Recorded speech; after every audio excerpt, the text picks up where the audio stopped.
Oi, pessoal. Hoje nós vamos falar de feminicídio. Daquela série de vídeos que eu venho liberando para vocês e que fala da atuação da polícia científica nos casos de violência contra a mulher. Então, eu já falei de violência doméstica, eu já falei de violência sexual e hoje eu vou falar um pouco sobre feminicídio. Eu tenho buscado casos reais para ilustrar o tema, né, para facilitar a compreensão de vocês. E no caso de violência doméstica, no caso de agressão sexual e no caso de feminicídio, se eu quiser, todos os dias eu tenho um caso para falar para vocês. É triste, mas é verdade. Seja aqui em Pernambuco ou seja em qualquer outro município do Brasil. Né? Porque a minha ideia aqui é falar mesmo da situação no Brasil e o quanto nós somos vulneráveis a essas questões. Bom, o caso que eu quero trazer aqui, o inquérito policial foi concluído essa semana e encaminhado para a Justiça ou para o Ministério Público. Então ainda faltam outras etapas para poder haver o julgamento do acusado. Então eu não vou falar nomes para evitar de falar bobagens, né, já que não está totalmente concluído. Mas dá para falar sim que é um caso que ilustra bem a atuação da polícia científica nesse contexto. Foi um caso que aconteceu no interior do estado e a história é a seguinte: a polícia foi acionada sob o argumento de que uma mulher teria sido morta, uma mulher bem jovem, mãe de 2 filhos pequenos, e o companheiro acionou a polícia dizendo que havia passado um motoqueiro, 2 pessoas numa moto e haviam disparado contra eles e a mulher teria sido vitimada.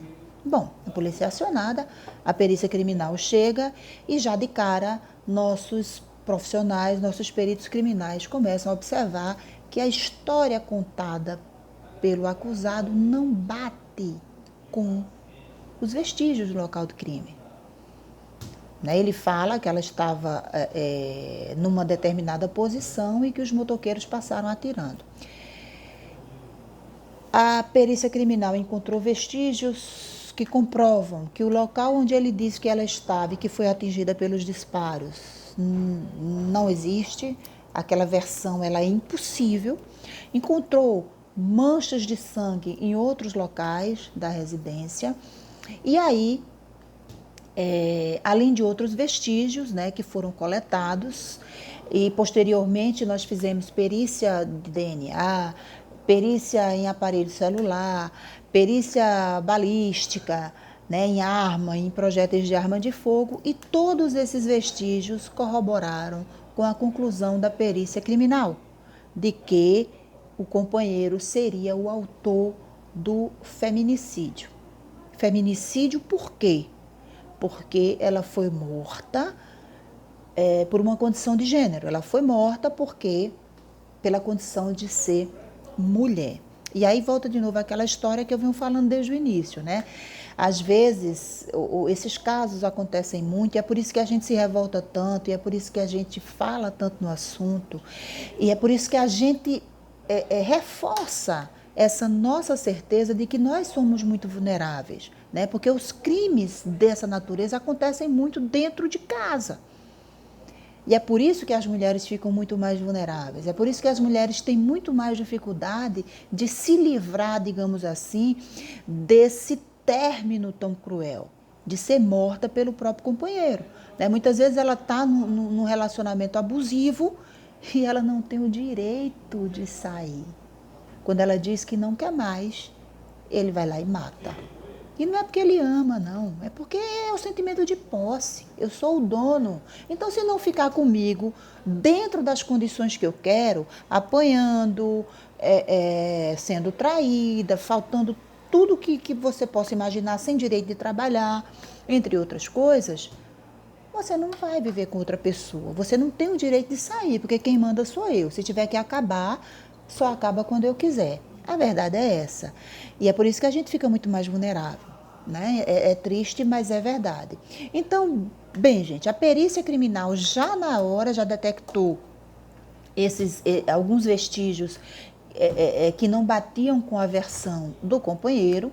Já nesse momento, ele foi preso e, com o decorrer dos dias e com o término de outras perícias, além da investigação da Polícia Civil, né, que junta outros tipos de provas, além das provas materiais, a autoridade policial chegou à conclusão de que ele teria sido o autor do feminicídio e esse inquérito foi encaminhado para outras etapas.